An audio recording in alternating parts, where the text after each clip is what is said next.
चेहरा चंद्रमा के समान सौम्य, कांति वाला कोमल, आंखें बड़ी और कमल के समान, होठों का रंग उगते हुए सूरज की तरह लाल और दोनों होठ एक समान। दोस्तों, मैं बात कर रहा हूँ प्रभु श्री राम की। वैसे तो आप सभी उनके बारे में जानते ही हैं, लेकिन आज मैं आपको अपनी इस वीडियो में श्री राम और रामायण से जुड़ी कुछ ऐसी चीज़ें बताऊंगा जो शायद ही आप लोगों को पता हो।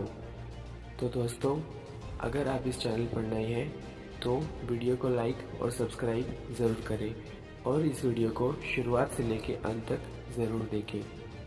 कुछ कथावाचकों का यह कहना है कि जब तक श्री राम और सीता वनवास पर थे तब तक उनके छोटे भाई लक्ष्मण कभी सोए ही नहीं थे।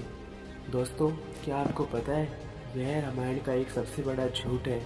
आप और हम सब जानते हैं कि रामायण के रचयिता महर्षि वाल्मीकि जी हैं और उन्होंने अपने खुद के एक श्लोक में यह लिखा है कि अथरात्र्याम व्यतीत याम वसुप्तमनंतरम प्रबोधयामास शनैर लक्ष्मणम रघुनंदनम। इस श्लोक में यह कहा गया है कि रात पूरी होने के बाद श्री राम धीरे धीरे लक्ष्मण जी को भी उठाते थे और यहाँ पर यह बात सिद्ध हो जाती है कि लक्ष्मण जी भी सोए थे। तो दोस्तों, अब बात करते हैं, राम ने सीता का परित्याग किया या नहीं। इस विषय में अक्सर लोग ये कहते हैं कि राम ने सीता का त्याग कर दिया था। पहले रामायण 6 कांडों की होती थी, उसमें उत्तरकांड नहीं होता था।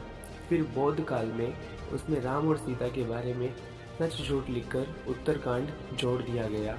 उस काल से ही इस कांड पर विद्वानों ने घोर विरोध जताया, लेकिन इस उत्तरकांड के चलते ही साहित्यकारों, कवियों और उपन्यासकारों को लिखने के लिए एक नया उद्देश्य मिल गया। विपिन किशोर सिन्हा ने एक छोटी शोध पुस्तिका लिखी है जिसका नाम है राम ने सीता परित्याग कभी किया ही नहीं। जी हाँ दोस्तों, आपको यह जानकर हैरानी होगी कि राम ने सीता माता का कभी भी त्याग नहीं किया। यह किताब संस्कृति शोध एवं प्रकाशन वाराणसी ने प्रकाशित की है।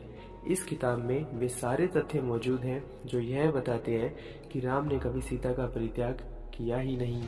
राम कथा पर सबसे प्रामाणिक शोध करने वाले फादर कामिल बुल्के का स्पष्ट मत है कि वाल्मीकि रामायण का उत्तरकांड मूल रामायण के बहुत बाद की पूर्णतः प्रक्षिप्त रचना है। अतः यहाँ पर यह सिद्ध हो जाता है कि राम ने सीता माता का त्याग कभी नहीं किया। दोस्तों, अब बात करते हैं श्री राम की बहन के बारे में। यूँ तो बहुत कम लोग जानते हैं कि श्री राम 4 भाइयों के अतिरिक्त उनकी 2 बहनें भी थीं, एक शांता और दूसरी कुकबी। मैं आपको इस वीडियो में शांता के बारे में बताऊंगा। दक्षिण भारत की रामायण के अनुसार श्री राम की बहन का नाम शांता था, जो 4 भाइयों से बड़ी थी। शांता राजा दशरथ और कौशल्या की पुत्री थी, लेकिन पैदा होने के कुछ वर्षों बाद कुछ कारणों से राजा दशरथ ने शांता को अंग देश के राजा रोमपद को दे दिया। भगवान श्री राम की बड़ी बहन का पालन पोषण राजा रोमपद और उनकी पत्नी वर्षिणी ने किया, जो महारानी कौशल्या की बहन अर्थात श्री राम की मौसी थी। अब चलते हैं एक दूसरे सच की ओर। दोस्तों, क्या कभी आपने सोचा है कि भारत के अलावा ऐसे बहुत से देश हैं जहाँ पे श्री राम का नाम लिया जाता है? क्या आप जानते हैं कि ऐसा क्यों होता है? वन में रहकर श्री राम ने वनवास के समय वनवासी और आदिवासियों को धनुष एवं बाण बनाना सिखाया था। उन्हें तन पर कपड़ा पहनना भी सिखाया।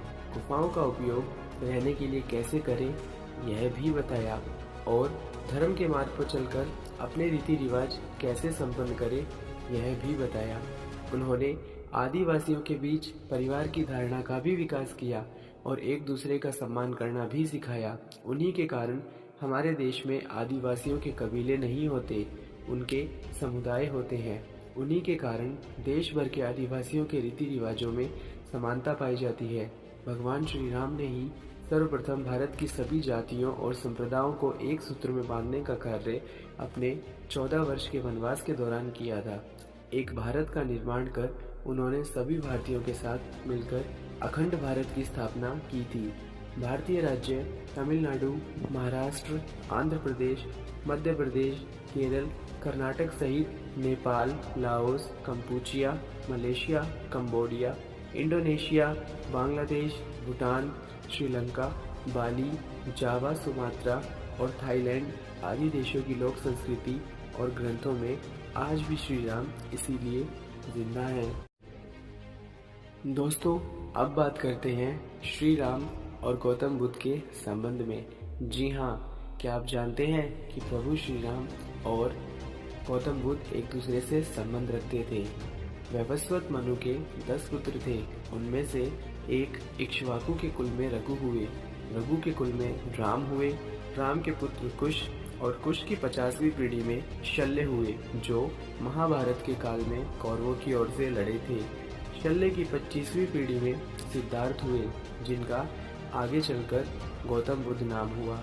तो यहाँ से यह सिद्ध होता है कि श्री राम और गौतम बुद्ध एक दूसरे से संबंध रखते थे। उम्मीद करता हूँ दोस्तों कि आपको मेरी यह वीडियो पसंद आई होगी। ऐसे और अधिक रोचक तथ्य जानने के लिए मेरी वीडियो को लाइक करें और मेरे चैनल को सब्सक्राइब करके अपना प्यार ज़रूर दें और अपना ख्याल रखें। धन्यवाद।